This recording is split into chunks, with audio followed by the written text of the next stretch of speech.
March 23 திங்கட்கிழமை. நான் ஒன்றும் இல்லை.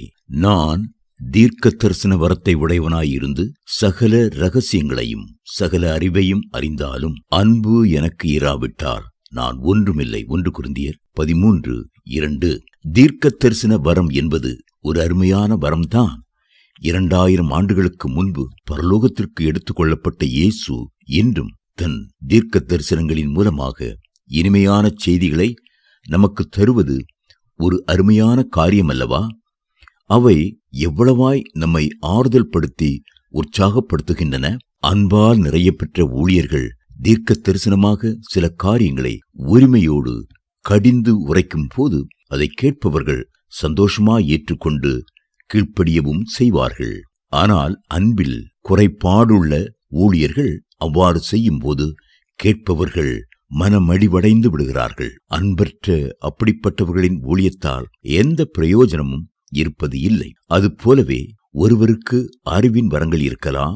மற்றவர்களால் புரிந்து கொள்ள முடியாத வேத ரகசியங்களை தெரிந்து கொள்ளும் திறனும் இருக்கலாம். பெரிய வேத பண்டிதராக 2ஆம் வருகையை குறித்தும் வரப்போகும் காரியங்களை குறித்தும் திட்டமும் தெளிவுமாய் படம் வரைந்து விளக்கவும் முடியலாம். ஆனால் அவரிடம் அன்பு இல்லாவிட்டால் ஒரு பிரயோஜனமும் இல்லை. தேவ சமூகத்தில் நிற்கும் போது ஒருவர் எப்படிப்பட்டவர், எவ்வளவு படித்தவர் என்பதெல்லாம் முக்கியமல்ல. அவர் தெய்வீக அன்போடு செயல்பட்டாரா இல்லையா என்பதுதான் முக்கியம். ஒருவரிடம் எவ்வளவு வரங்கள் இருந்தாலும் அவரிடம் அன்பு இல்லாவிட்டால் ஒரு பிரயோஜனமும் இல்லை. உதாரணமாக ஒரு கைபேசியை பாருங்கள்.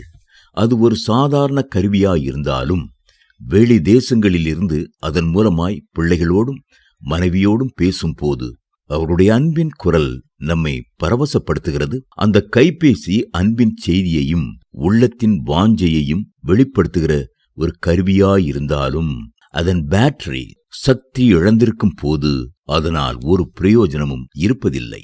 இதைப் போலத்தான் கர்த்தர் தீர்க்கதரிசிகளின் மூலமாக கைபேசியில் பேசுவதைப் போல பேசுகிறார். தீர்க்கதரிசி என்பவர் தேவனுடைய வாயாயிருக்கிறார். அவர் வருங்காலத்தை முன் அறிவிக்கிறார். விசுவாசிகளின் மத்தியில் பக்தி விருத்தி உண்டாக்குகிறார். தேவனுடைய ரகசியங்களை மற்றவர்களுக்கு வெளிப்படுத்தி அறிவிக்கிறார்.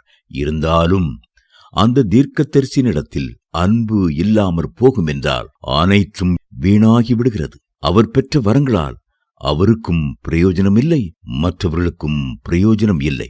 தேவ பிள்ளைகளே, தேவனுடைய செய்திகளை மனு குலத்திற்கு கொண்டு வருகிற தீர்க்க தரிசன வரத்தை உடையவர்கள் அன்புள்ளவர்களாயிருக்க வேண்டும். தேவனுடைய கல்வாரி அன்பினால் நிறைந்து கிறிஸ்துவின் அன்பை வெளிப்படுத்த வேண்டும்.